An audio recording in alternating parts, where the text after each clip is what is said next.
Hi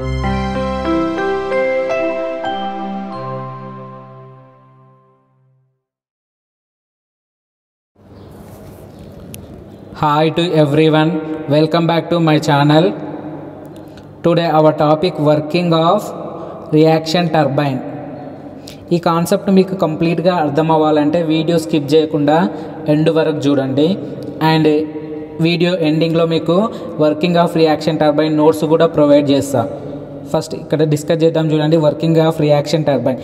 ఈ reaction turbine inlet దగ్గర మనకి ఎనర్జీ అనేది టూ ఫామ్స్లో అవైలబుల్ ఉంటుంది. అది ప్రెషర్ ఎనర్జీ అవైలబుల్ ఉంటుంది అండ్ కైనెటిక్ ఎనర్జీ. అంటే టర్బైన్ రియాక్షన్ టర్బైన్ ఇన్లెట్ దగ్గర మనకి ప్రెషర్ ఎనర్జీ అవైలబుల్ ఉంటుంది అండ్ ప్రెషర్ ఎనర్జీ అవైలబుల్ ఉంటుంది, కైనెటిక్ ఎనర్జీ అవైలబుల్ ఉంటుంది. ఈ రెండు ఎనర్జీస్ మనకు టర్బైన్ ఇన్లెట్ దగ్గర అవైలబుల్ ఉండడం వల్ల స్టీమ్ ఎక్స్పాన్షన్ అనేది మనకి ఫిక్స్డ్ బ్లేడ్లో జరుగుతుంది, యాజ్ వెల్ యాజ్ మూవింగ్ బ్లేడ్లో కూడా స్టీమ్ ఎక్స్పాన్షన్ అనేది జరుగుతుంది.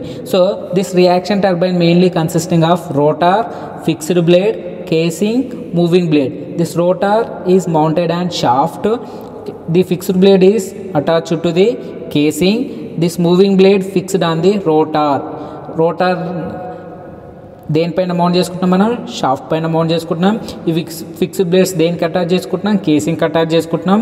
మూవింగ్ బ్లేడ్స్ దేనికి ఫిక్స్ చేసుకుంటున్నాం, మనం రోటార్కి ఫిక్స్డ్ చేసుకుంటున్నాం. ఓకే, సో ఇక్కడ వన్ మోర్ పాయింట్ ఏంటి అంటే ఈ ఫిక్స్డ్ బ్లేడ్ అనేది మనకి ఎలా యాక్ట్ అవుతుంది అంటే నాజిల్ లాగా యాక్ట్ అవుతుంది.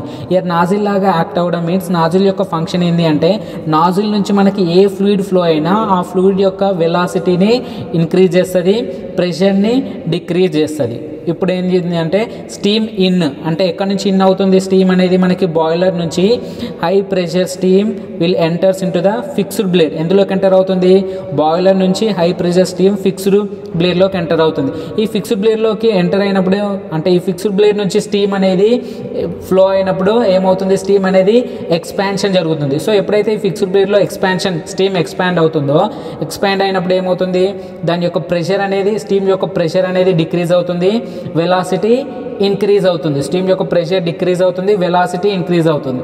సో ఇలా వెలాసిటీ ఇంక్రీజ్ అవడం వల్ల ఏమవుతుంది అంటే మనకి ఇంపల్సివ్ ఫోర్స్ అనేది జనరేట్ అవుతుంది. At the same time this high pressure, low pressure and high velocity steam again will enter into the moving blades. ఎందులోకి ఎంటర్ అవుతుంది, ఆ high velocity low pressure steam again expands in the moving blade. Moving బ్లేడ్లో expand అవుతుంది, మళ్ళీ expand moving బ్లేడ్లో నుంచి moving బ్లేడ్లో మనకి steam expand అవ్వడం వల్ల ఏమవుతుంది, మళ్ళీ మనకి ప్రెషర్ అనేది డ్రాప్ అవుతుంది.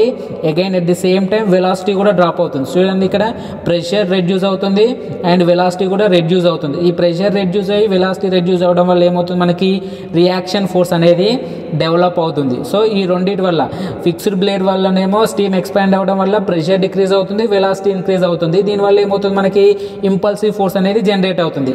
సేమ్ థింగ్ మూవింగ్ బ్లేడ్లో కూడా స్టీమ్ ఎక్స్పాండ్ అవ్వడం వల్ల ప్రెషర్ డిక్రీజ్ అవుతుంది అండ్ వెలాసిటీ కూడా డిక్రీజ్ అవుతుంది. సో దీనివల్ల ఏమవుతుంది, రియాక్షన్ ఫోర్స్ అనేది డెవలప్ అవుతుంది. సో ఈ రెండు ఇంపల్సివ్ ఫోర్స్, రియాక్షన్ ఫోర్స్ ఈ రెండు ఏమవుతున్నాయి, డెవలప్ అవడం వల్ల ఇక్కడ షాఫ్ట్ అనేది రొటేట్ అవుతుంది. సో ఎప్పుడైతే మనకు షాఫ్ట్ రొటేట్ అవుతుందో మెకానికల్ ఎనర్జీ అనేది డెవలప్ అవుతుంది.